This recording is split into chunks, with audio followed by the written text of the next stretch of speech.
The Super Bowl felt like an eternity ago, but now week one is back. This is Bet on It. Let's get into the week one NFL slate.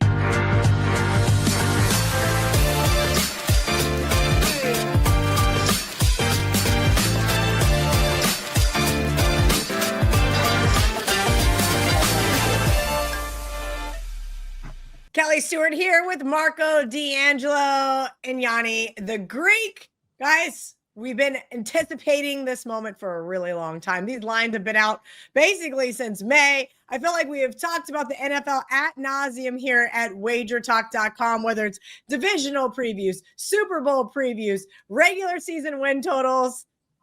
I'm ready for the season to get started, but I'm already sweating my survivor pick. We're going to get into some of those here in just a little bit. But first, we're going to get into those primetime games. Thursday night football. Dallas is an 8-point underdog at Philadelphia. 47.5 here is the total VR. Break down this NFC East rivalry. Well, listen, gun to my head, you're going to force me to take the points here with the Dallas Cowboys, especially now that it's up over a touchdown. This was at 6.5 at one point, got to 7.5, now 8. And you could even find 8.5. And who knows where it will end once the teasers start rolling in and the books have to protect themselves against the teaser. So the possibility that it gets up to that 9 is a lot greater than it getting back to 7, because if the betting syndicates were going to get down on Dallas, they would have done it already, able to get 8.5 out there. So be cautious there. And if you like Dallas, I think you should wait. If you like the Eagles, you probably missed the boat because, like I said, it should just continue to climb as the teasers start rolling in. But look at the history of this series. Last year, Eagles dominated. That's a rarity. If you look over the last 10 games, I don't even have to look. It'll flip a coin. I bet they're close to 50-50. You look over the last 20 games between these two, don't have to look. Flip a coin, close to 50-50. Home, away, really doesn't matter. Like they each team has probably won 5 of the last 10 straight up. The other team won 5 of the other 5. One covered 5, the other covered the other 5. Like that, they just split. They play tough games regardless of the type of season. It's just that kind of rivalry. And I think Dallas is, again, I don't expect Dallas to have a great season. I bet that they will not make the playoffs. But this is week one. You've had time to prepare for one team and one team only. And you know the Super Bowl champs are who you're playing. Not only a rival, but they're now the defending Super Bowl champs. I think all the concern about Dallas's now defensive line, I don't think that's going to be a problem. They were loaded before that. I think they're going to give the Eagles some pressure there because that's what the Eagles are going to have to do. Protect Hurts, get that running game going. But let's not forget, Barkley's coming off a 2,000-yard season. You got to expect a regression. In fact, you got to expect a regression from the entire Eagles offense that had that kind of outlier season. Just look at their red zone efficiency. Finally, talking about the red zone efficiency, if you look at the Eagles have one of the top 5 home field advantages in the NFL going into 2025 season. With that said, for Dallas, it really doesn't matter. In fact, they did better on the road last season.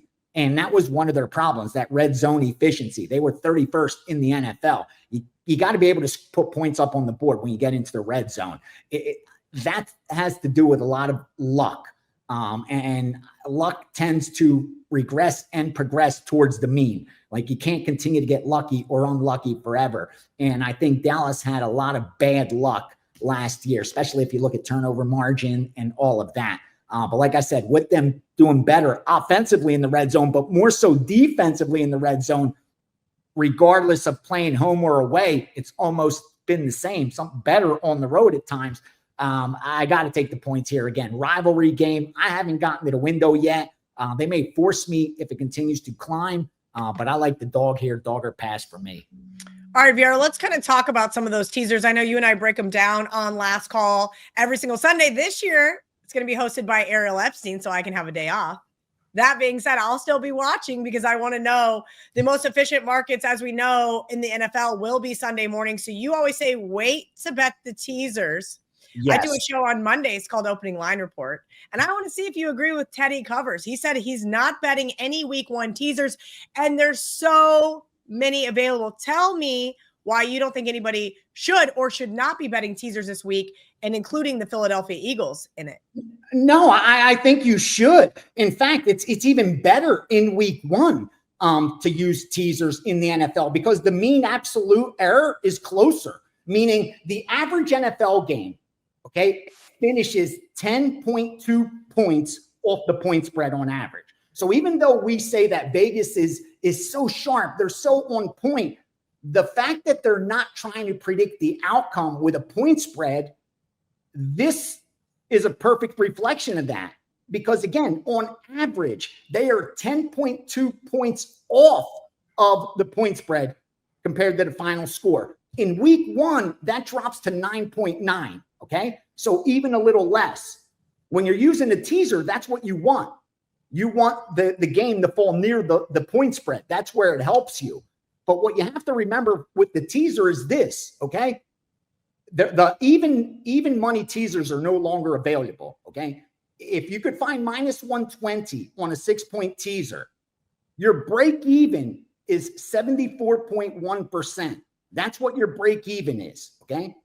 If you're able to go through the key numbers of 3 and 7, you will win about 76% of those bets. So your break even is 74. You'll win about 76. So you'll have about a 2% edge over the books at minus 120.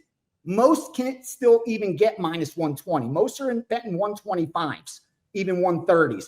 You can't go above 130. I say don't even go above 125 if possible. Because again, you're making your edge even smaller, maybe a 1% edge, and you're going to have a lot of volatility that way, which is why we've changed it up with how I do it. I like to look at more closer to the closing line because I want the market to be as efficient as possible. You don't want an inefficient market with teasers because you're only going to cash your teaser if the game lands near the number. Keep that in mind. So again, going through 3 and 6, if you're able to lay 120 or better, you'll have about a 2% edge over the books. Laying 125 or worse, that edge lessens.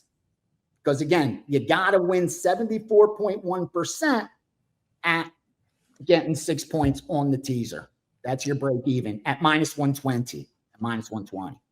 All right, VR, I appreciate that. Look into some of the teasers and your opinion on week 1 teasers. There's just so many.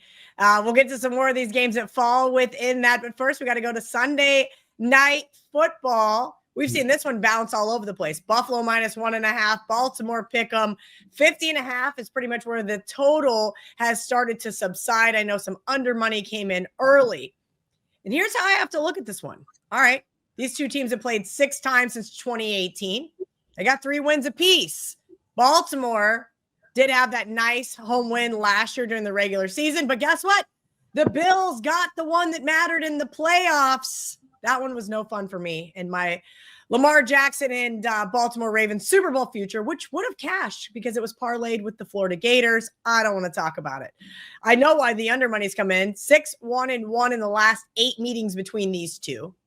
Look, let's take out everything we saw in preseason. Let's take out everything we saw last year. Let's look at these two teams on Sunday Night Football. I don't think there's a lot of value here. The Bills don't lose games at home. Baltimore, the rubber is meeting the road. I had the pleasure of recording the Prez yesterday, and he said Lamar Jackson is too inconsistent. And I said, wait, what? We are not blaming Lamar for that playoff loss last year. I do think that betting against Josh Allen is not fun. I also think betting against Lamar is not fun.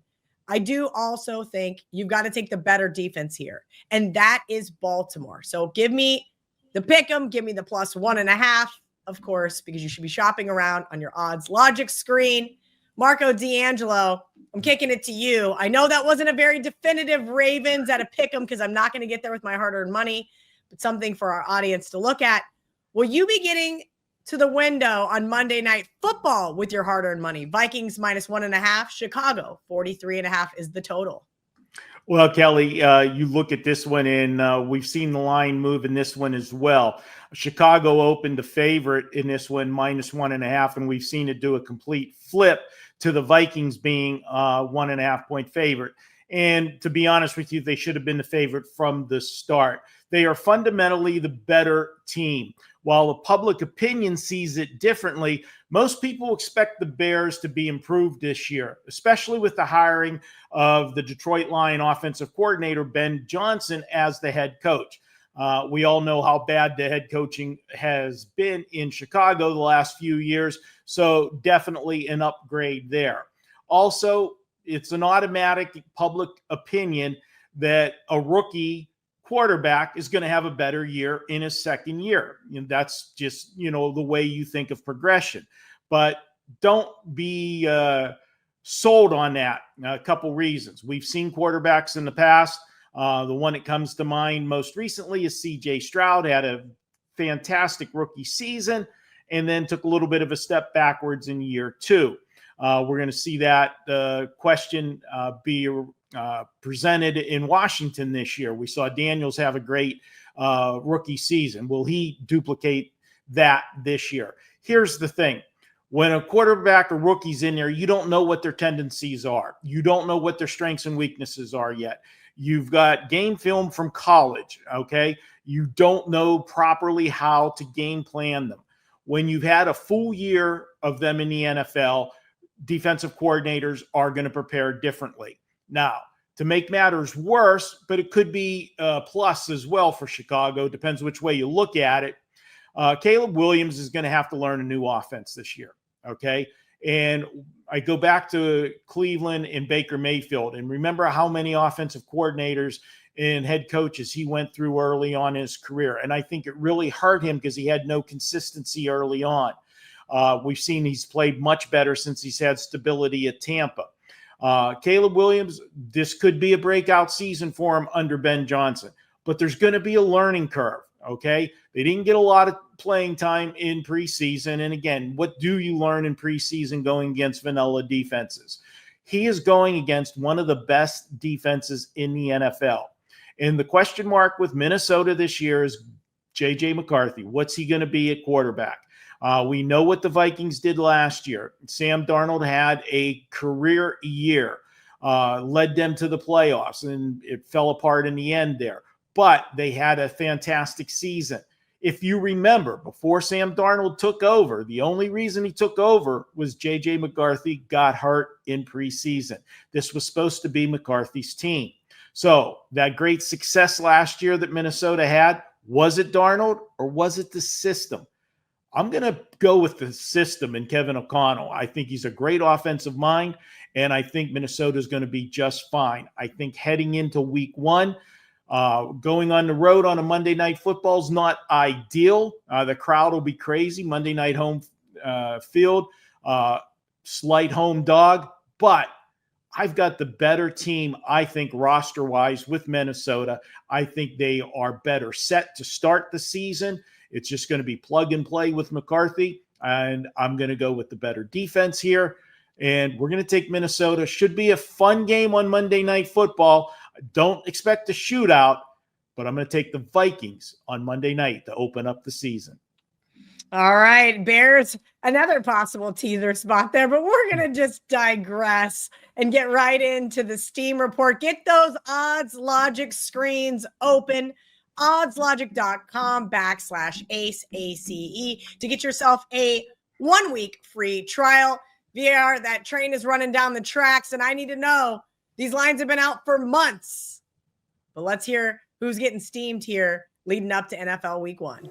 Yeah, and I'm going to focus in on the moves that got multiple groups on top of them and where I haven't seen resistance. Start off Friday, Kansas City and the Chargers over 44, over 45 is the public that's also betting that game over. That'll probably keep pushing that number. Go on to Sunday, 458, Indianapolis Colts at a pick'em. 460, Jacksonville, -2.5 and 3. 464, Cleveland, +6 and over 45. 467, Arizona for -4.5 up to -6. Detroit and Green Bay under 49.5, 49 and under 48. Houston and the Rams under 46. 479, Baltimore +2 and the under 53 and 52. And finally, Minnesota from +1 to -1. So those are some of the NFL moves, but keep your eye on Odds Logic heading into the weekend. You'll start to see a lot of movement. That's when they'll start taking advantage of a lot of the first quarter lines, first half lines, player props, especially as the public gets to the window and starts forcing a lot of line moves. Because again, even though the public doesn't get respect, they bet a lot of money when it comes to the NFL, and money moves lines. When the books have a ton of risk, they're going to try to entice action the other way. They got to write some tickets on the other side. And that's where you'll see a lot of betting syndicats getting involved on game day. So best of luck, whether you follow or fade. Hope you do some damage with the info. All right, let's get into those barking dogs. My favorite segment, of course, of each show, because I want to know who's winning outright. I'm addicted to that plus money. There's been a lot of overlap. I'll say I do a script for us on Mondays. Marco's like, damn it, I wanted this game. And then I go to type it in and VR is already on it. And I try to give you guys a lot of a parity here, right? Instead of overlapping. But this was a game that I wanted as well. Marco, you like the New York Giants. Tell me why maybe the Commanders are not a good survivor pick this week. All right, Kelly. Well, there's plenty of excitement in Washington. I alluded to that in the last segment. You've got a rookie quarterback that had a sensational season. They made the run to the playoffs. They won a playoff game. So obviously expectations are high in Washington. Well, you know what? When expectations are high, that also means the line's going to be inflated. And we look at this one. Washington comes in here as a 6-point favorite. Last year when they played in the first meeting in Washington, the Commanders were just a 1-point favorite. Now, Washington did win both meetings last year against the Giants, but they only won them by 3 and 5 points. Are you going to tell me really that there's that much of a difference this year from last year to this year in these two teams, that there's justifies a 5-point move from what the line was last year? Washington, yeah, on paper, they should be better, and you would expect Daniels to have progression this year. But as we said, that's not always the case. And the Giants, a division rival that knows this team well, and I've got to look at this Giant roster from this year to last year. You know, last year they were coping with life without Barkley. This is year 2. I think they're going to be better. You know, the quarterback situation, whether you like it or not, Russell Wilson is going to be a little more have stability for them. I think they stay in this game right to the end. And Washington is a young team that's just learning how to win again. I can't lay 6 points with them in this one in the home opener. I'm going to go ahead and take the Giants. I think this game goes right down to the wire, field goal either way. And let's go ahead and make Kelly happy and make it the Giants 23-20, pulling out the upset. And just, you know, remember the last couple of years, there's been one of those favorites that's been a home favorite that on paper has not looked like they could lose outright. Remember last year when the Cincinnati Bengals took out, I think, about half of the survivor pool here in town? Who's going to be that monstrosity this year? Yeah, I know. Trust me. I've looked at the Eagles on Thursday night. I've looked at the Commanders. I don't want to play the divisional game. We're going to get to it in the best bet segment because it worked for me last year, at least from a survivor standpoint. VR, the Jets. If you guys look on the odds logic screen, you can maybe find yourself a 3. VR, let's talk about the Jets, why you like them on the money line, and the difference between that 2.5 and, of course, that 3. Jets, Jets, baby. Yeah. Again, the NFL 3, they're charging so much now. Like you can't even get it for less than minus 130 in most spots, taking off the 2.5. Like they go from plus 2.5 to plus 3. Most are now charging over that 130 price. And if that's what you're paying, don't do it. You're not getting a better number. You're paying for it. And based on the money line that you're being charged, you're overpaying. So I know it makes you feel a little better because 3 being such a key number, and you're thinking if the game lands 3, at least I'll push. the probability of it happening isn't high enough based on the vig they're charging for that half a point. So unless you're getting it below the minus 130 price, I would not be buying half a points on and off the 3. Again, there was a long time you were able to take advantage of that before it was so widespread of how key of a number 3 is, and you were able to buy a half a point at a discount. That is no longer the case. Here with the Jets, we did take the 3. I released that to my subscribers as a premium play. I like it on the money line as well. It's almost a fade of Pittsburgh as much as a bet on the Jets. What's Pittsburgh going to do? I mean, they're a huge transformations taking place in Pittsburgh, and it needed to. Because the way they just collapsed down the stretch last year, you got to remember, this team got so lucky and they were still bad, meaning only one team did better than them in turnover ratio, and that was the Buffalo Bills. Otherwise, Pittsburgh was number 2, with the number 3 team, like 4 turnovers were less than Pittsburgh got. So Pittsburgh got very lucky, and they still couldn't win and cover football games. That doesn't bode well coming into the 2025 season. Now, all the hype around Rodgers, not only Rodgers in Pittsburgh, but now Rodgers returning to play against his old team, which, he didn't play long for the Jets. Too much hype around that and just not enough time for that offense, which I get it. You got the names there with Metcalf and Rodgers, but it's going to take a while to see how this offense plays together cohesively. And I just think you're being charged for that already. You're being charged for potential over credentials. And that's never a good idea, especially laying points on the road. If they could contain J.J. Watt, I think this is the Jets' game to lose. I like them here at home. I like what I'm seeing out of their new coach, defensive-minded, defense. And against this Pittsburgh Steelers team, that's exactly what you need to do. Give me the Jets, take the points, sprinkle that money line. Jets start off 1-0. All right. I'm going to take a small little doggy here myself because this is a tough week. We know there's going to be upsets. We just have to kind of sit back and relax. But here is a game that I think is a winnable game for the LA Chargers. It sounds so weird not to call them San Diego all these years. Look, Kansas City has won 8 of the last 10 meetings. So why am I calling for them to lose this game? Well, the last 3 have been decided by a total of 10 points. The Chargers have a real opportunity to win this one on a neutral field, which we hope the conditions are better than the last time they played in Brazil. Patrick Mahomes basically has an all-new receiving core. Plus, Rashee Rice is suspended. They had a couple turnovers on the offensive line. No Joe Thuney, no DJ Humphries.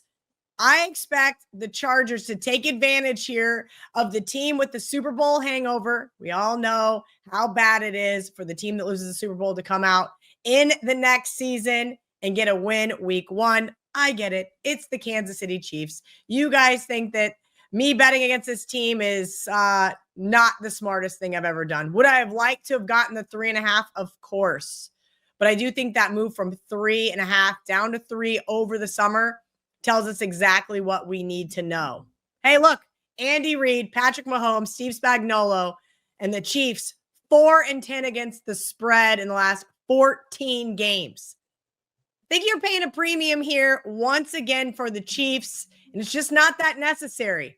Could be a 21-20 final, and it wouldn't surprise me in the slightest to see the Chiefs win by a game-winning field goal. But give me the Chargers plus the 3. Give me the Chargers on the money line. All right, guys, let's get into It's a trap. the trap game of the week. Can't be the sandwich unless Marco's feeding me open-face sandwiches, and it's right around lunchtime, so of course I'm hungry, Marco. Let's hear it. Who is the biggest trap on the board this week? Okay, I'm just going to make note, Kelly, you gave me a lot of grief last year about always having a small dog, but I had the biggest dog this week. Just making note of that. You did, and I'm very proud of you. Okay. Listen, I would love to say that this team that is your trap game, this is who I was going to put in as my dog, by the way, but you're going to give them as your trap game, and I was like, we can't run it back to back. Yeah, no problem. And Kelly, much like I did with the college trap game in week 1, what did I say I like to do? I like to listen to the noise, hear all the noise, and then I'm going to go against the noise.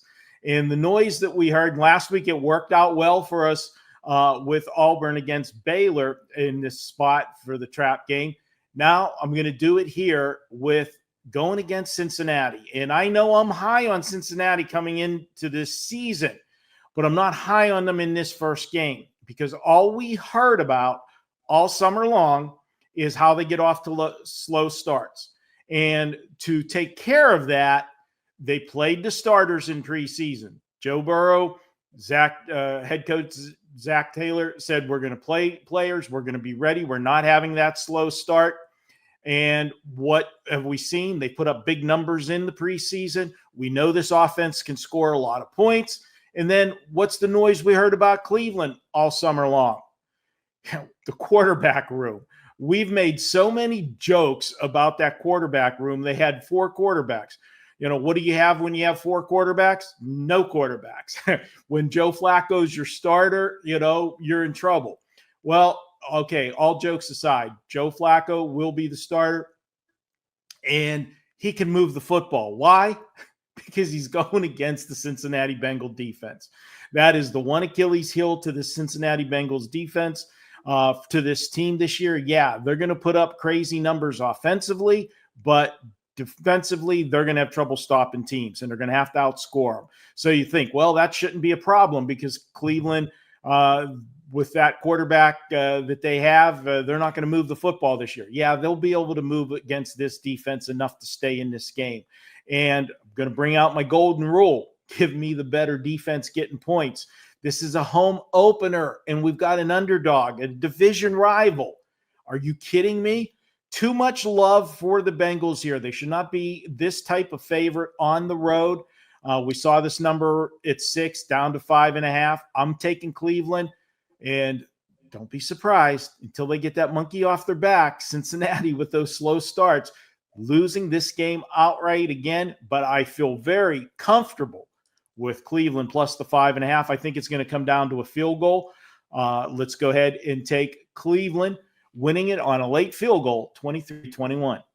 This is Joe Burrow's 6th season in the NFL, and he is 1-4. That's his first 5 starts. 1-4. Buyer beware if you are going to use the Cincinnati Bengals again in week 1 of Survivor. VR, you're up first here because it is time for best bets. Please let everybody know what you've got going on over at wagertalk.com.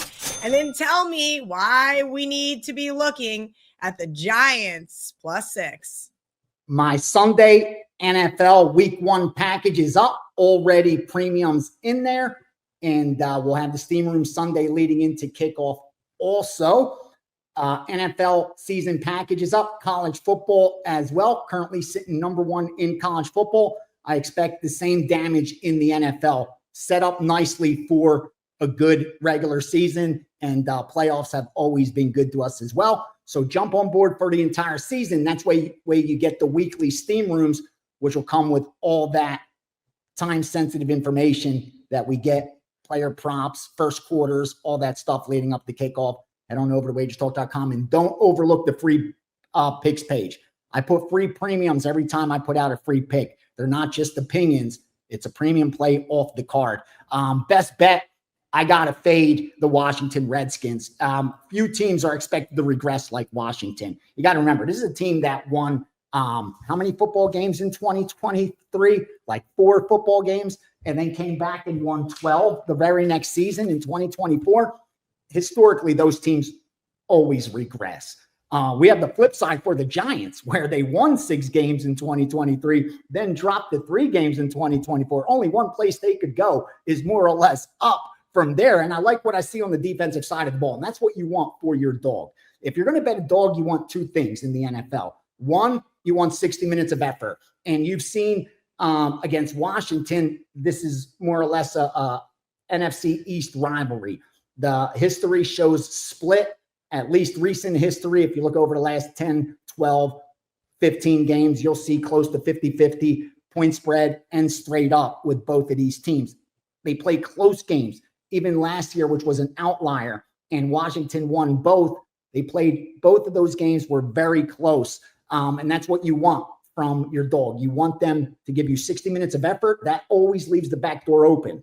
You know what I mean? You're down 10 points, but if a team's got heart with 2 minutes left and get the ball, that backdoor touchdown's always open. And you want them to have the ability to win the game outright. That's key, especially in the NFL where we see, even double-digit dogs could win outright. And this is one of those dogs that I think really can win outright because it's such a big game for them in week one that the Giants can't allow what's happened to them in the past. And they've been outscored in the first game of the season over the last 2 years, 68-6. So they've played back-to-back blowouts in game one. I think you have a lot of new pieces, new attitude, coaching. I think you're going to get a full effort from the New York Giants. I think you're going to get a regression from the Washington Redskins. You have almost the perfect storm, overvalued versus undervalued. Give me the 6 points with the Giants. Rest assured, Washington will be one of the most heavily teased sides on Sunday. Be careful with that. Be careful. I sprinkled a little something on the Giants money line. I think it's a very winnable game for them. Ooh, I like to hear that from a Survivor perspective. I know a lot of people will be using the Commanders on Sunday. Marco D'Angelo, it's time for your best bet. I'm kind of curious to hear this one. Are we fading the Green Bay Packers noise? But before you get into it, let's hear what you've got going on this weekend over at wagertalk.com. Well, Kelly, we're promoting the 7-day package that's available site-wide. You can get 7 days for $77. And remember, that includes any 5% play. Those 5% plays sell for $35 by themselves. Good opening week for us last week in college football, 4-0 for us. And remember, last year we were the number 2 combined college and NFL football in money won at Wager Talk. So great season last year, off to a running start this year. Get on board, and that'll include also those 7 days. You'll get my baseball plays and my WNBA plays. WNBA 53-25 with our selections in the WNBA. So you will get everything. The playoffs are about to start. So 7 days, $77. Head over to Wager Talk. For this one, we're going to take a look at Detroit and Green Bay. And you know what? Green Bay was getting a lot of love during the offseason as people expect Detroit to take a step backwards this year. They lost both their offensive coordinator and their defensive coordinator. Both got head coaching jobs this year. And people expect Jordan Love with another year under his belt as the starter to take that next step forward, having that experience. Well, I can't totally disagree with that, but then you add what happened last week. Micah Parsons, the trade from Dallas. Nobody saw this coming. He's now a Green Bay Packer, and the expectations are off the chart now with Green Bay.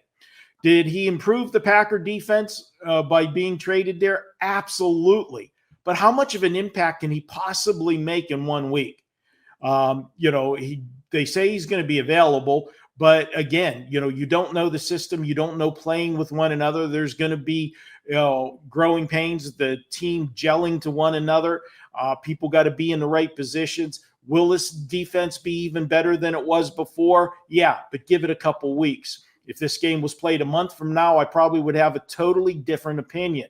But right now I have to look at the facts, and the facts are Detroit has owned this series with the Packers. They've won 6 of the last 7. Last year, when they played here, Green Bay was a 2.5-point underdog, and they lost by 10. Now they're a 2.5-point favorite.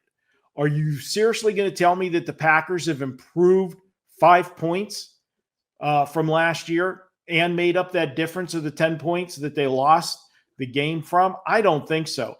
Until you knock the king off his crown, he's still the king. And the Lions have owned this division the last few years. I don't see Green Bay knocking them off just yet. Like I said, give me a month and I might have a different opinion. But for week one, I think Detroit is better prepared to hit the ground running. And I'm going to go ahead and take Detroit plus the 2.5. And yeah, I'll be looking at some teasers probably on Sunday as well with Detroit, because even if they do lose this game, I don't see Green Bay getting separation from the Lions with that offense. That will be a very juicy looking teaser for me, Kelly. Yeah, Green Bay's getting a lot of love in the marketplace this year. I'm not sure. Maybe, as you mentioned, we should tune out some of that noise until we see otherwise. Okay, guys, here's what I did last year for my best bets. I gave them out on the show because they were my survivor picks, and then they subsequently didn't cover, but they didn't lose. So we're going to go with it again. Not just for personal. This is for my personal benefit only. All jokes aside, I saw a tweet this morning, and I went back and forth on the Denver Broncos, as you can see. I grew up a Denver Broncos fan. I have not been a Denver Broncos fan since they won the Super Bowl. I found great spots to bet on and against this team. I think this is a week to bet on this team. There have been 28 quarterbacks taken in the number one pick since the merger in 1970. In their first start, they are 5-22-1 straight up and 8-20 against the spread. Cam Ward making his debut in Denver this weekend. We've talked about rookie quarterbacks in their first start, especially on the road. Yeah, I know. This Titans team went 2-15 against the spread this season. So we should be looking to see that reverse. Maybe. They also finished the season in -16 turnover margin. I pretty much wrote that team off week one after somehow losing that game to Chicago. Different quarterback, different scenario, probably the same defense. Maybe they can take a step forward this year. We'll see. Broncos head coach Sean Payton in his third year. Bo Nix, great passing attack. But man, that running game was very frustrating. The Broncos finished in the bottom half of the league in their rushing metrics. So what they do? They brought in former Charger J.K. Dobbins, and they drafted rookie R.J. Harvey. I expect the Broncos to run the ball here. I expect them to open up that passing game for Bo Nix, and I expect that Tennessee defense to get exploited once again. We'll see. Cam Ward can't pull out some of that magic there that he had in Miami last season, where they somehow won every single game. Well, at least the first 9.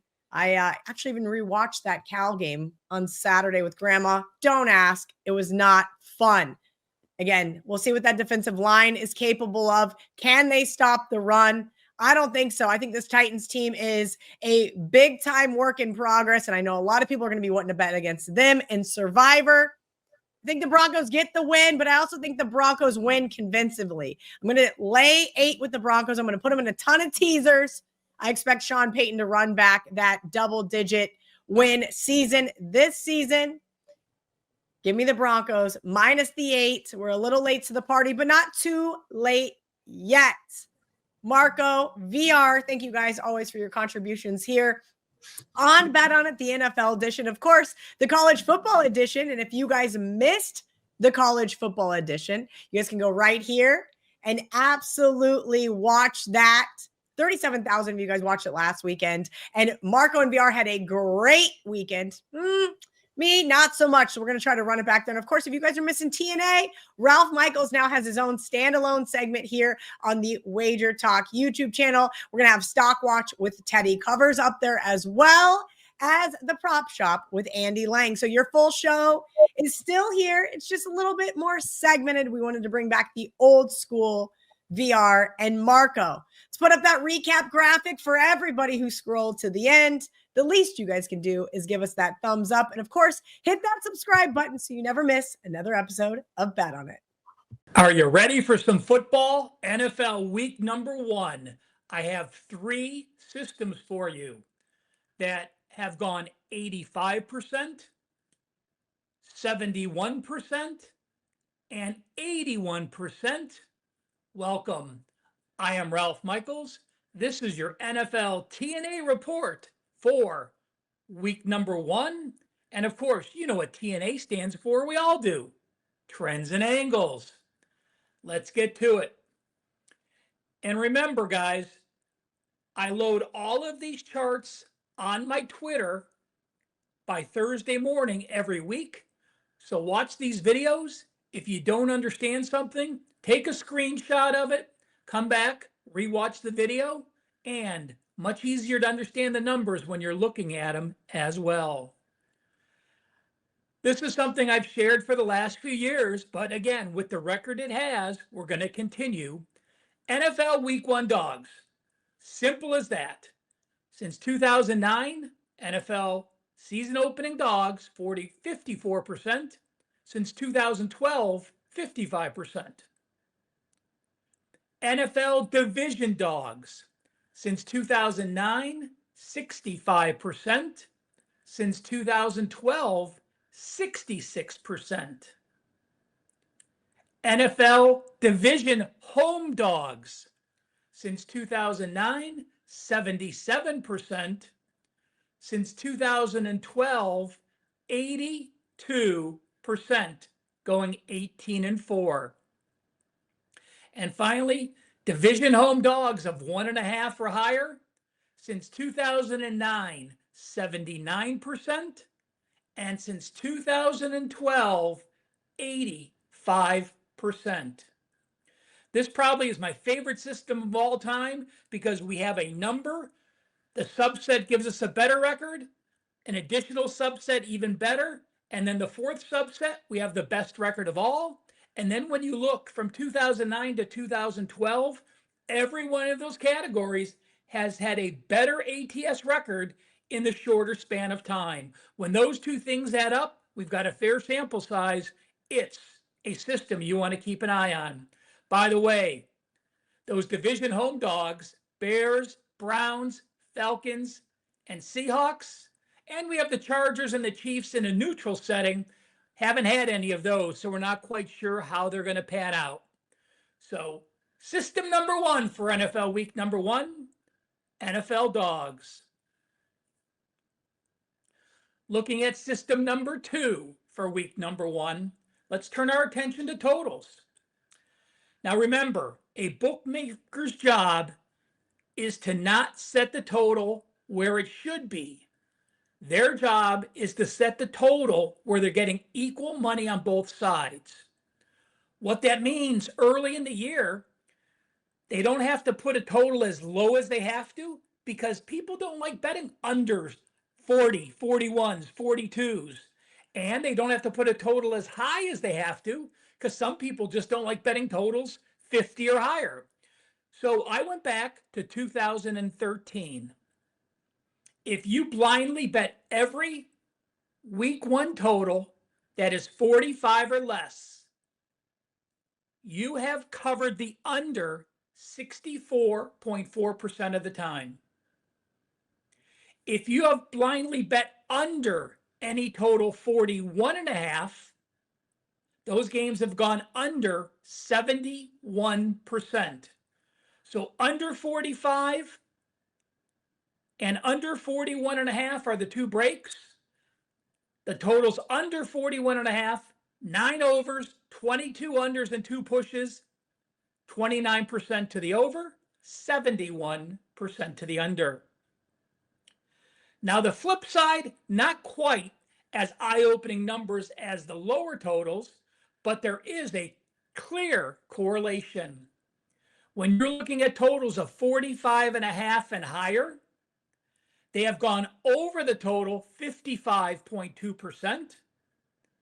And when you look at totals 48 and higher in the NFL season openers, they have gone 30 overs, 23 unders with 2 pushes, 56.6%. One game applies to the lowest total on the board. That's Pittsburgh and the New York Jets at 38.5. One game falls into the over 48.5 category. That is Baltimore and Buffalo at 51. So keep an eye out on those low totals. Keep an eye out on those high totals, and we'll see what happens week 1 of the 2025 NFL season. Our third and final NFL system is looking at week 1 division teams that got swept last year. Before I get to that, I just want to give you a quick reminder. Please hit that like button. Leave comments if there's something you want to see. By you hitting the like button, following Wager Talk social media, and leaving comments, it helps our algorithms, it allows more people to view the videos, and it allows us to continue to do all this free quality content I certainly enjoy doing every week of the football season. I do have a special last year, number 2 in college football. My top plays, those 4% and 5% in NFL and college football, 18-3, 91%. How would you like to try me for 30 days? I'll knock off $100. Go to Wager Talk, buy the 30-day package for $299. Use coupon code 199RALPH, no spaces, 199 RALPH. Save $100 off that 30-day all access. Try 4 weeks of college football and 4 weeks of the NFL for just $199, under $50 a week. I do want to mention that these week 1 division teams that were swept last year, a lot of those do apply to my first system, which was the NFL division dogs. So again, you have to take this with a grain of salt because there is an overlap. But I find these very interesting. I went all the way back to 1999 for this. If you blindly bet any week 1 division team that lost both games the previous season to this foe, you have gone 51-32, 61.4%. If you got swept last year and now you are a division team on the road, you have gone 70.3%. And if you're an away dog of 4.5 or more, you have gone 21-5, 81%. Does it make sense? Absolutely. Your division foes are your fiercest rivals. You're familiar when you travel, the hotels, the stadiums. You're familiar with many of the players, some of the coaching tendencies, so on and so forth. So you getting swept last year is an embarrassment. You've had this game circled your entire camp, knowing you're going to play them to start your season off well. And again, very positive records. By the way, those away dogs of 4.5 or higher, the Cowboys and the Giants. The Buccaneers, also a road team that got swept. And the Chargers playing the Chiefs, that's a neutral game, so no real data for that. We'll see what happens this week. Thank you so much for watching NFL Week 1 T&A videos. Make sure you check out my Week 2 College T&A report, and I'll be back by next Thursday looking at NFL Week number 2 and college football Week number 3. Again, hit that like button. Thank you so much for taking the time to watch this video, and I'll be back next week. We saw an exciting week 1 of college football. Bet on it, crew. Kelly in Vegas here. Back for week 2. We got those top 25 games, some barking dogs. Of course, we're going to see if that deli's open with Marco D'Angelo. We're going to get ran over by that steam engine with VR and all of that gold. Finally, some best bets. Hope you guys win some of that extra coin. This is Bet on It.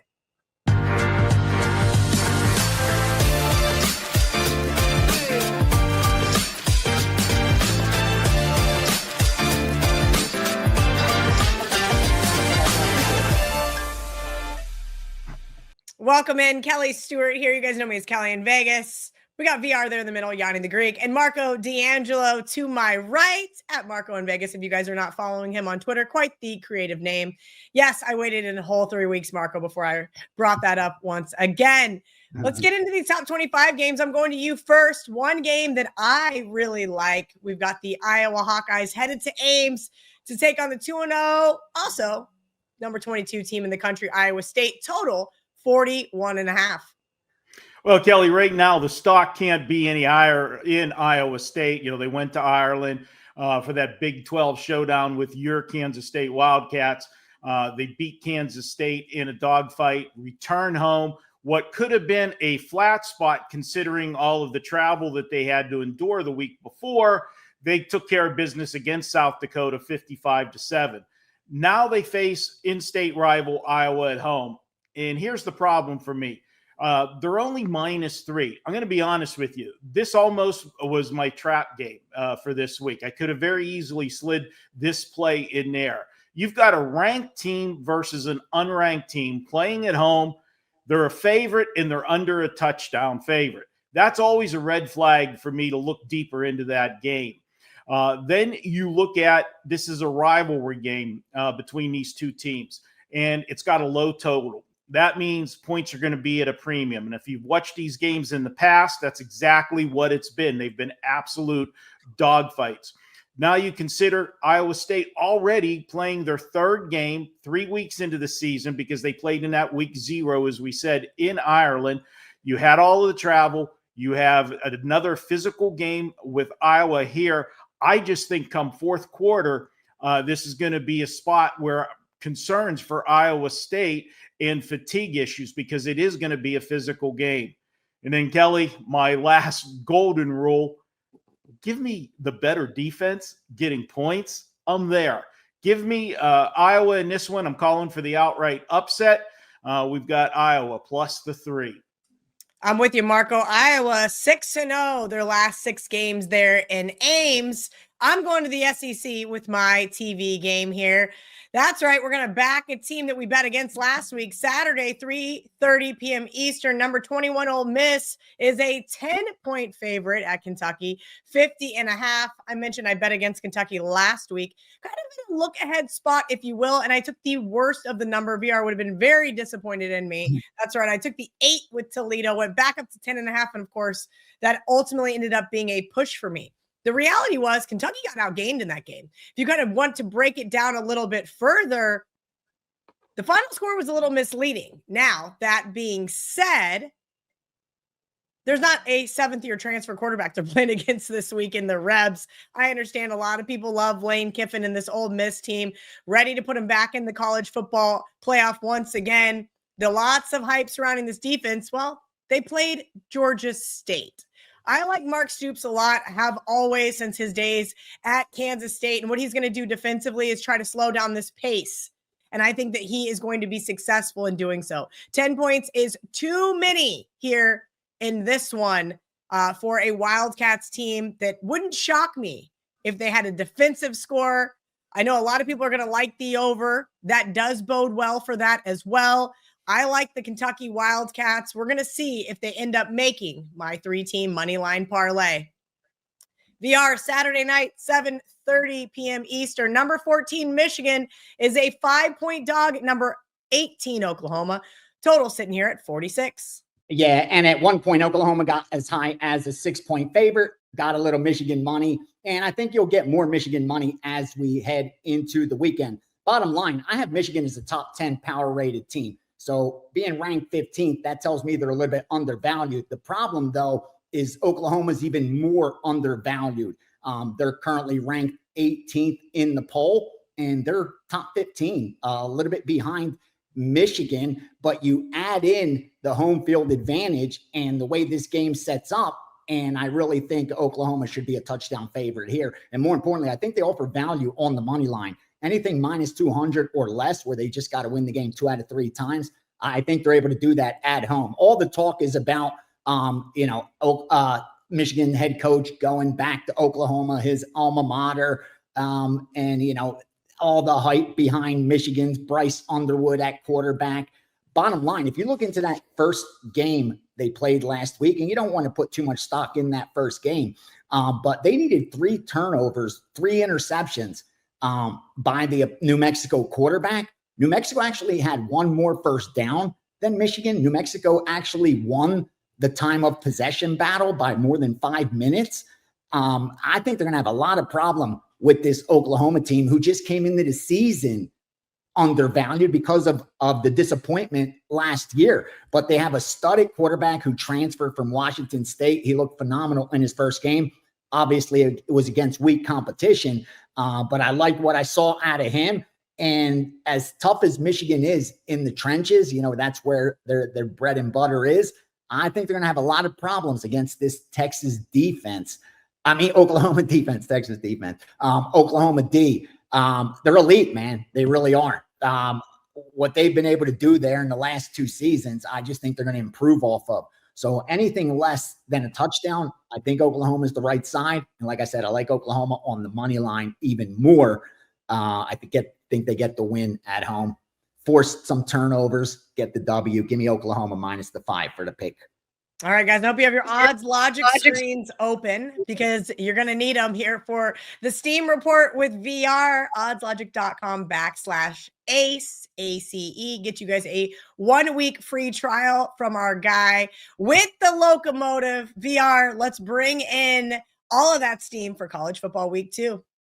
Yeah, and not as heavy as last week, which is expected.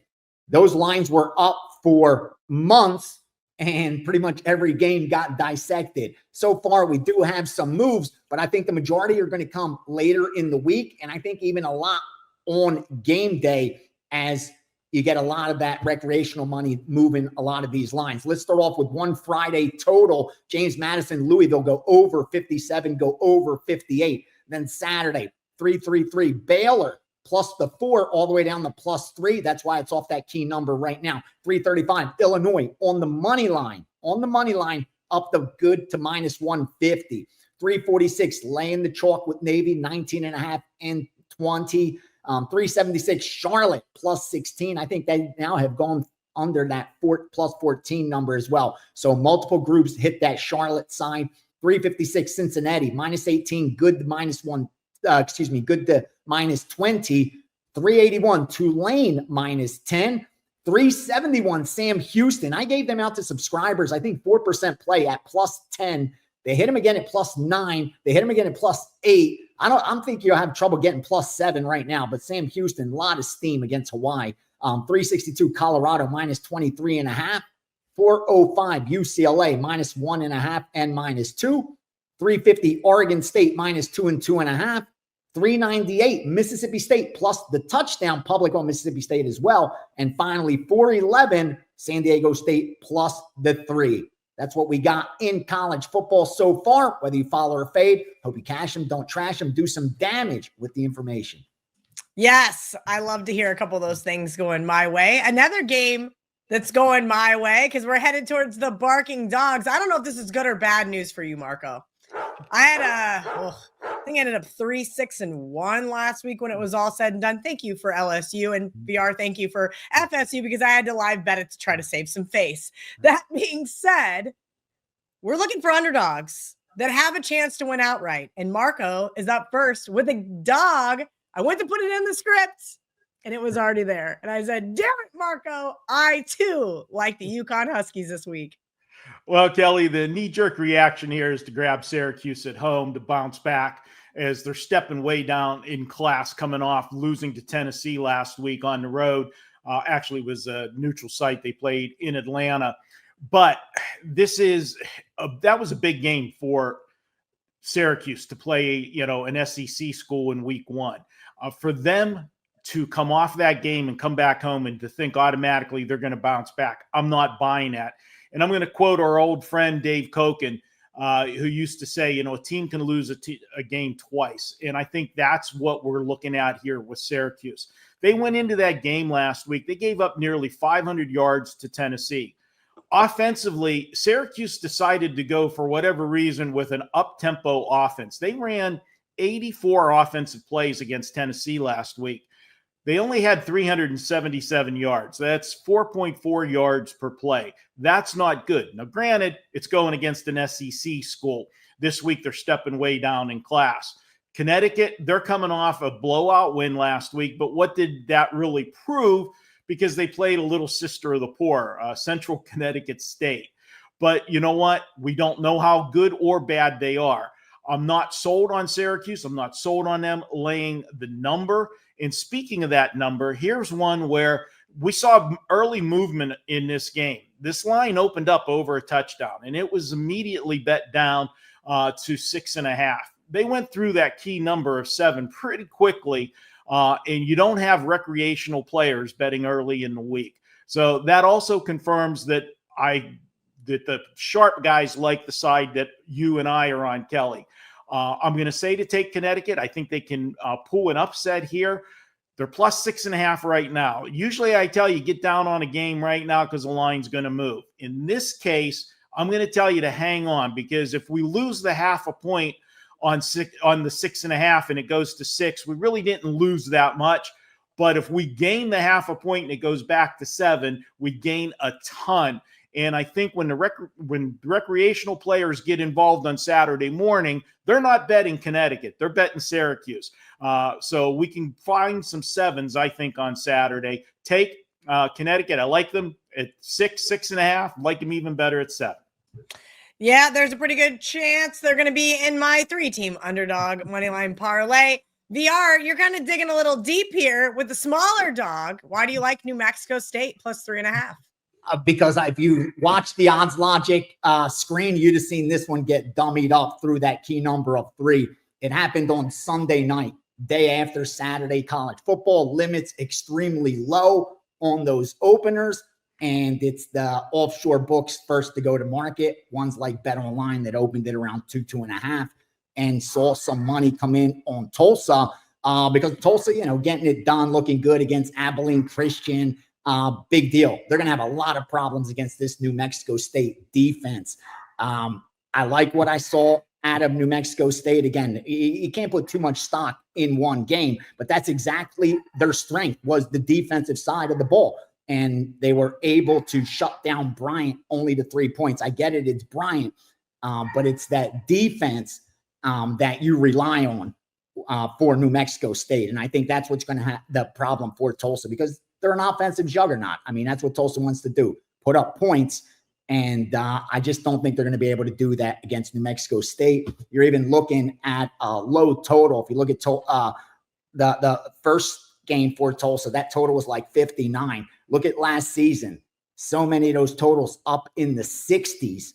I think the market's letting you know they're not going to have an easy go of it on the offensive side of the ball. And give me New Mexico State. I think they'll be able to do a little better running the football. That's the offense. If they could just take a little step forward on the offensive side of the ball, be able to rush, eat up some clock, their defense is going to keep them in the game, and I think they'll be able to win on the money line at home. I won't go as far as saying wrong team's favored like with Cal, but I don't think they should have been up over that field goal range. I took the +4. I think it's worth the money line sprinkle as well. Give me New Mexico State as my dog for this week. VR, just a little backup here. I want to talk about what dumbing up means, just for those that don't know. Can you kind of explain how groups like to set up certain games, just so our audience, maybe some newer viewers, understand? Yeah, and it's not even really, I mean, we call it dummying up because in some markets, that's exactly what you're doing. When you're able to manipulate a line, why wouldn't you? So I have an account that's a skin of Pinnacle, okay? The only stuff I put in there is sharp stuff. So they already have that labeled as a sharp account. My limit is only $500, but the group I work with knows that I could bet into that account. They're going to see it, assume it's a steam move. They're going to adjust, and everyone's going to follow the screen, because if Pinnacle moves at a half a point, everyone else is pretty much going to move at a half a point in most markets. And what I do a lot with there is MMA. So I could move a money line on fighter A from -150 up to -160, -170 with maybe 2 limit bets. And then as the limits get bigger, my real bet was on fighter B or team B. Now I come in on the other side with a 2x, 3x, 4x, 5x size of my bet as earlier, and I have an even better number than before. But here's the best part about it. Because if you have the power to manipulate markets, why wouldn't you? It's harder to do in these bigger ones, college football, NFL. But worst case scenario for these groups is they're going to have a better ticket in their pocket than what the line closes at. So even their initial bet, though it wasn't a move they wanted to take a position on, it puts them on a good bet. They're laying the 2.5 on Tulsa. They're not laying the field goal. So now, even though the big money's on New Mexico State at +4, that game lands 3, which, is a 3 key number. They hit both bets. But worst case scenario is, they have more on the New Mexico State side at a better number than if they bet it early at +2.5 or even at +3. Now we were able to get +4, which matters. Every point matters, let alone every half point matters. So when I see that, I pay very close attention because it lets me know they already like the New Mexico State side and wanted to take a bigger position, so wanted to get a little better number. Give me this New Mexico State team to get it done for us this week. All right. And for my barking dog, this is what I do during the summer. I start looking at some of the scheduling spots. I start looking at some of the teams that I want to start backing as underdogs. And I've had the University of Kansas circled since probably mid-July for the spot. This is a game that hasn't been played since 2021. They call it the border war. I feel like there's so much hate between Kansas and Missouri growing up in Kansas that the rest of the world just doesn't know. Go dig yourself, read about the history lesson, Bleeding Kansas, and it explains so much. I think it's a fun little history lesson. That being said, I was kind of down on the Jayhawks to start the season in terms of Fresno State. Maybe I wasn't down on the Jayhawks, but I was higher on Kurt Warner's kid. My bad.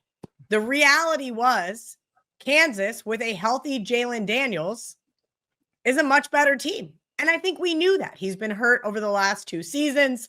Last week, they got to play a, Wagner team. Didn't think that they would show too much, but they did have 2 times they turned the ball over in the red zone. That was nice to see them get them out of the system before going to Mizzou. You guys saw Sam Horn got hurt against Central Arkansas, and they brought in a Penn State transfer who proceeded to light the board up. I did miss the 7.5 here, which was not available for very long. But the reality is I expect KU to be able to air the ball out. I expect Mizzou to be able to air the ball out. And frankly, whoever has the ball last is probably going to win this game. But give me the 6 points here with the Kansas Jayhawks. I think they are much improved. Again, much healthier than they were last year. And positive regression is coming for this team. I think KU got to rest, most of their starters after, 46-7 lit up the scoreboard. So they are ready for this Mizzou team. I like Kansas plus the points. I like Kansas to sprinkle a little bit there on that money line. If you guys are looking for a copy of the Gold Sheet, wt.buzz/GTS. You can get the entire season for $199 right now over there on the Gold Sheet website, wt.buzz/GC. That comes out to about $10 a week. You're going to get analysis on every NFL and, of course, every FBS level college football game from the country's longest running sports betting newsletter right now through the Super Bowl for about $10 a week. $199 there on wt.buzz/GTS.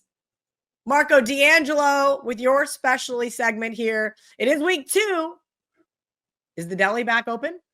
Yeah. The deli is open, Kelly. We've got a sandwich game for you this week, and it's a sandwich out of my hometown. We're heading to Pittsburgh this week, and on paper, Pitt looks like they should blow out Central Michigan. After all, Pitt's a Power 5 conference playing a MAC school, but Pitt's coming off a 61-9 blowout over Duquesne. For those of you that don't know who Duquesne is, they're a smaller school in Pittsburgh. So even though it was a blowout, the Pitt players had a good, they felt pretty good about it, beating up on their little brother across town in Pittsburgh. They enjoyed that maybe a little bit too much. Now they've got the MAC school coming in, but it's who's coming in next week that's got my attention. Pitt plays West Virginia. And if you know the history, these two were rivals. They used to play every year. It was known as the Backyard Brawl because of different conference affiliations. They hadn't been playing this series anymore, but they renewed it. They played last year, and it was a barn burner. Pitt came from behind to win 38-34. So definitely they are looking ahead to next week's game. Central Michigan, they played a game last week, and I got to give them credit. You got a MAC school, went west. Granted, they played San Jose State, not a powerhouse, but for the first week of the season to go cross country, play on the West Coast, pull an upset as a 14-point underdog. I will note they were aided by 3 turnovers by San Jose State, but still, they got the win. I think this team can stay with Pitt, especially if Pitt is looking ahead. And even if Pitt does come focused, how much of the playbook do they want to show this week against Central Michigan with West Virginia on deck? I think they'll run a pretty vanilla offense most of the game, just try to pound out a win. Pitt will get the win, but I don't see them covering this huge number of 23 points. I'm going to go ahead and take Central Michigan to keep this one close enough to cover that huge number. Pitt wins, but Central Michigan covers the spread. All right. I hope you guys are hungry. That is a big sandwich spot there from Marco D'Angelo. And that is the end of our specialty segment. So that means it is time for best bets. VR, you are up first. Please let everybody know what you've got going on over at wagertalk.com before you tell me why I need to not be taking Western Kentucky here. I had them circled on my long list, possibly for my parlay, and you may have just gotten me to single-handedly cross them off my list. Don't do it. Don't do it. First, head on over to wagertalk.com. I have my Saturday college football package up, my Sunday NFL package up. The numbers speak for themselves. I said coming into this season, I'm more prepared for this NFL and college football season than I've been in a number of years based on the groups that I'm working with. You're seeing the stuff that's going into the subscription. If you're a subscriber, you're getting everything, all the college football. I'm not afraid to throw volume. We're getting extra games in there. We're getting first quarters in there, first halves. We are firing because it's winning stuff. Also, in the past, I'm going to limit it, be selective for you, and I'm choosing the strongest, but still, there'll be enough in there for Saturday. And again, NFL Sunday, we'll have the steam room leading up to kickoff of the first NFL games. So we'll have a 2-hour steam room where we go over each and every NFL game, sign total player props, answer all your questions, and 15 minutes before kickoff, we will put together those teasers that did a lot of damage for us last year. So jump on board, head on over to wagertalk.com, and like I said, numbers tell the story. With that said, Toledo. We should be laying so many more points than this. They win this game, Kel, by 2 touchdowns. Hilltoppers, phony is a $3 bill. They're offensively, they look phenomenal, right? Throwing the football. The weakness for Toledo is against the run.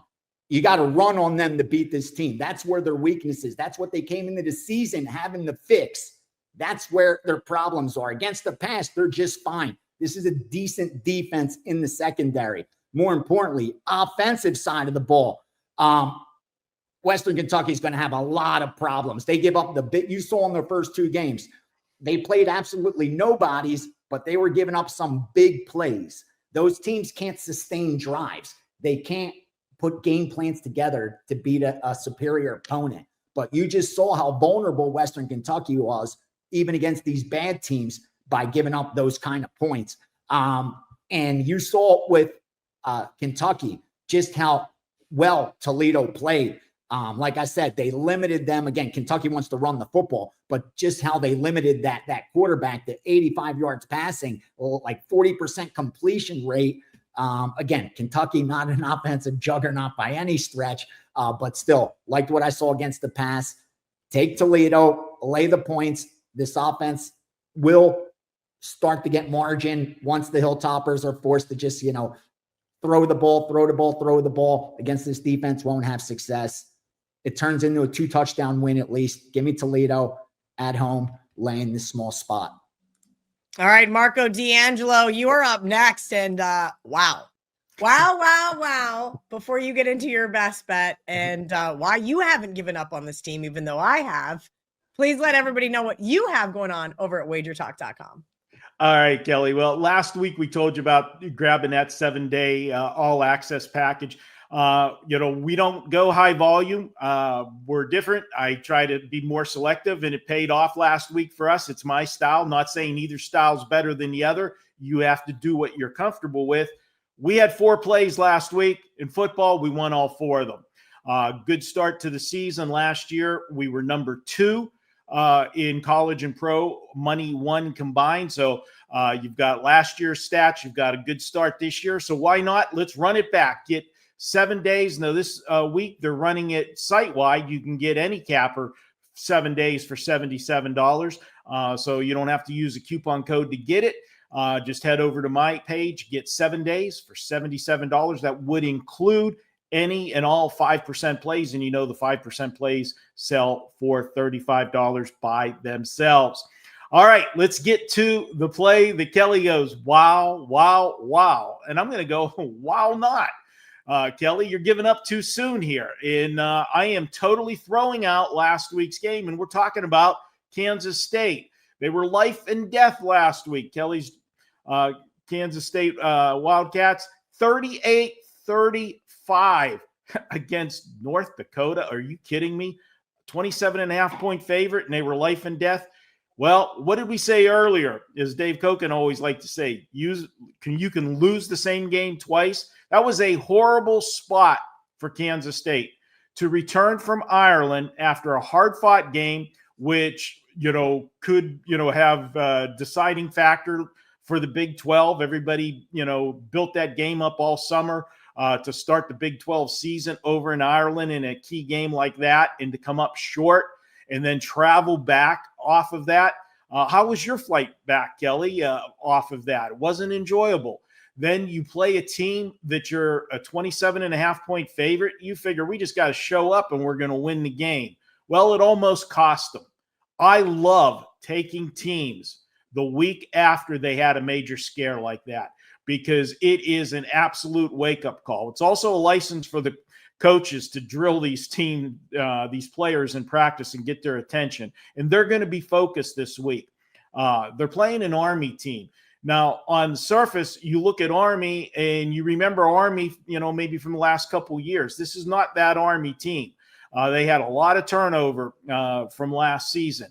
Last week, they gave up 30 points to Tarleton State. Are you kidding me?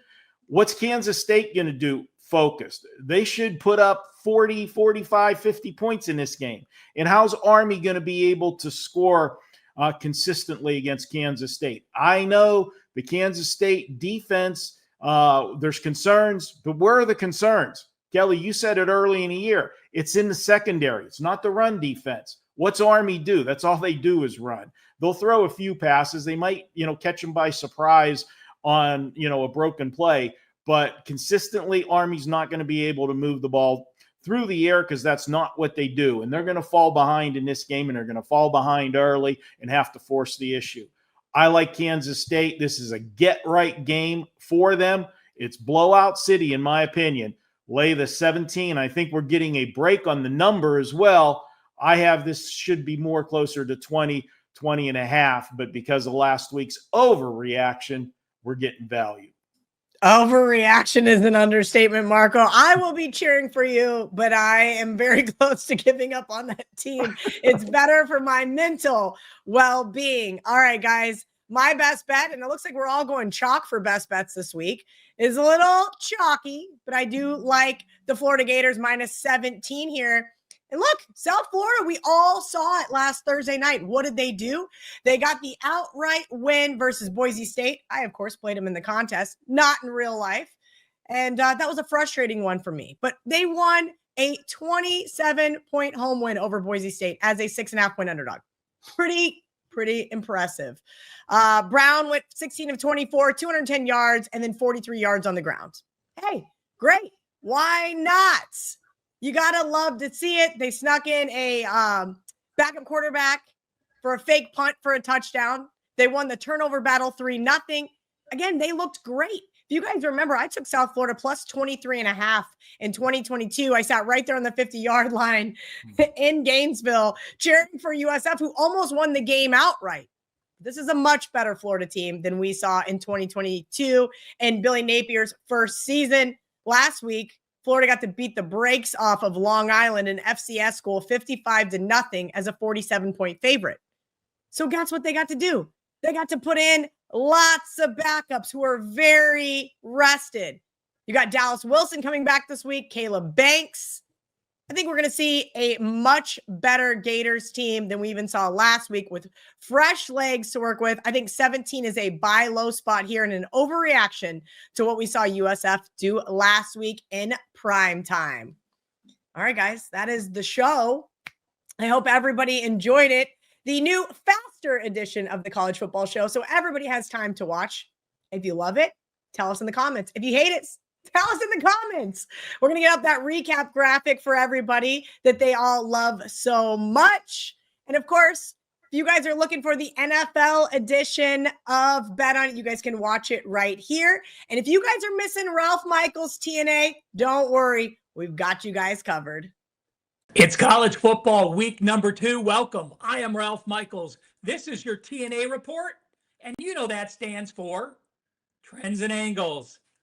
We have 3 situations we're going to break down on these videos.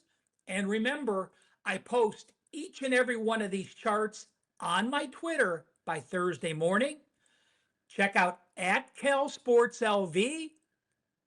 Get those charts and revisit here and watch this video again.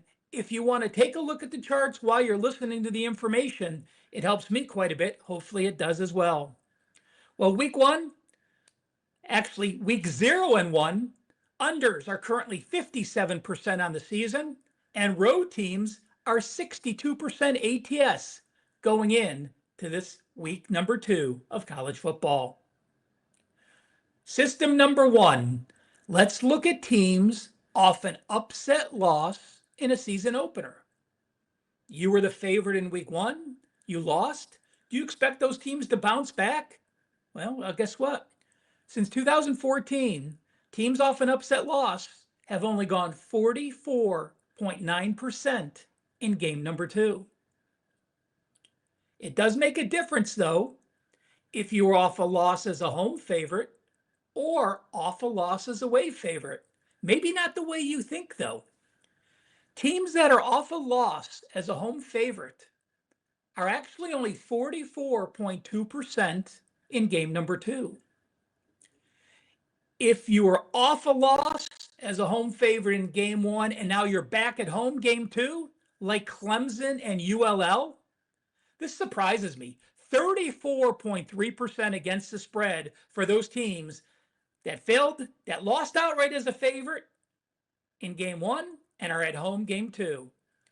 If you lost as a home favorite and now you're on the road, like Army, Middle Tennessee, Baylor, and San Jose State, you have gone 55% in game number 2 against the spread. Teams off an upset loss on the road.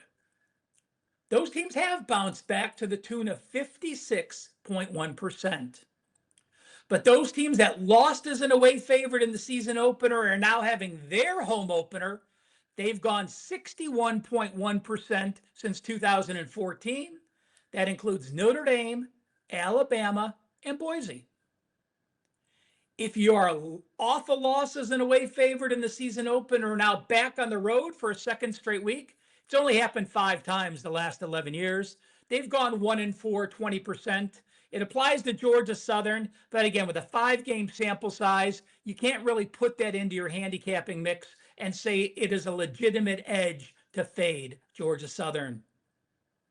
I do want to mention that teams off a loss as an away favorite are actually 38.5% over-under in game number 2.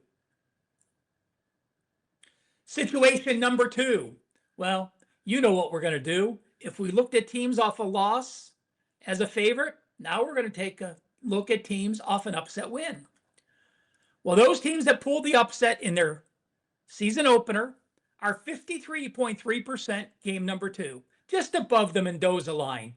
But there is a clear split between those teams off a home upset win and those teams off a road upset win. Teams off a win as a home dog, like Miami of Florida and Florida State, are 45% against the spread in game number 2.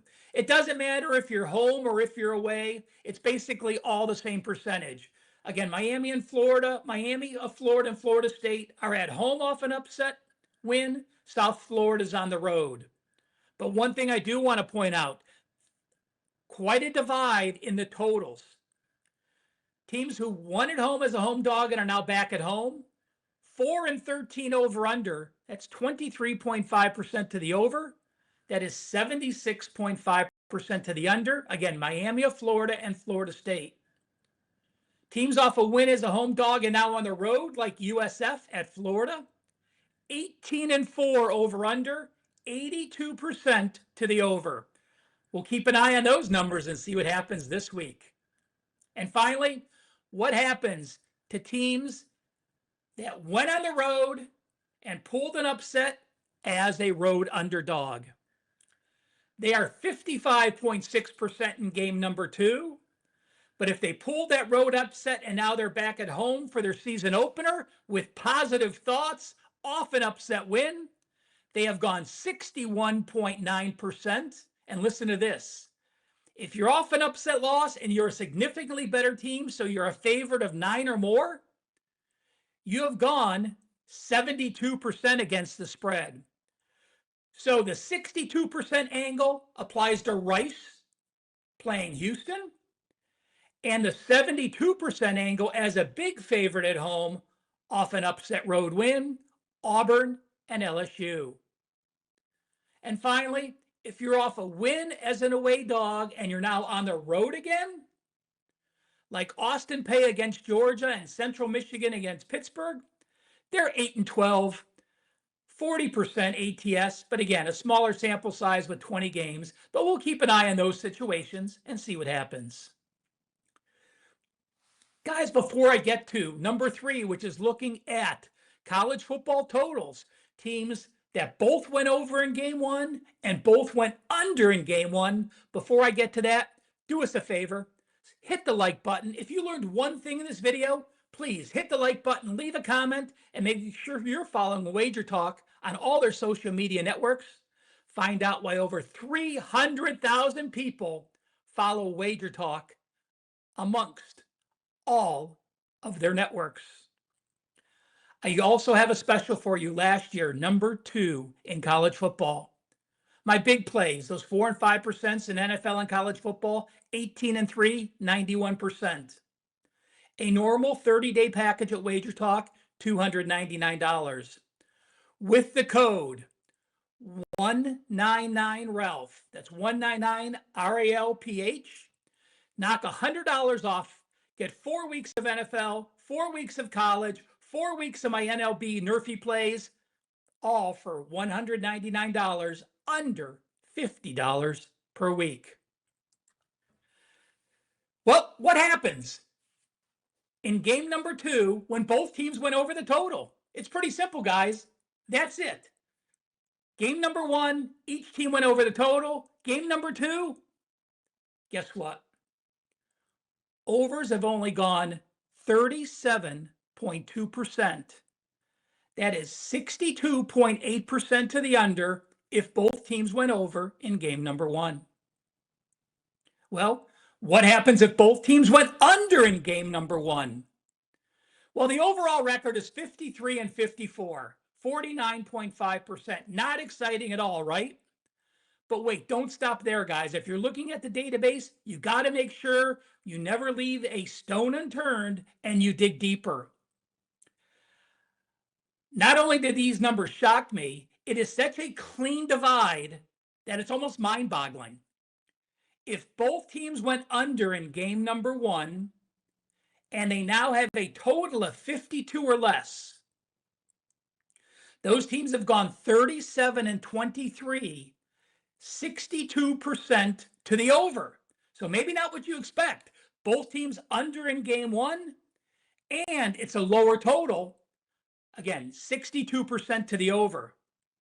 If both teams went under in game 1, and now we have a total of 52.5 or higher, those teams have gone 16-31, 34% over under, or 66% to the under.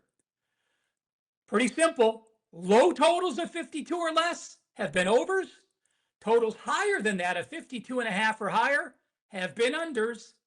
Pretty simple to make that division and start writing some check marks next to some plays that you may like. Guys, I put a one-page college football schedule on my homepage weekly at Wager Talk, wt.buzz/RM. So if you ever want a printable one-page schedule to write down notes, make your circles, put your check marks on, check out my homepage and download that. And don't forget, 30 days for under $50 a week, the code 199RALPH. Hit that like button on your way out.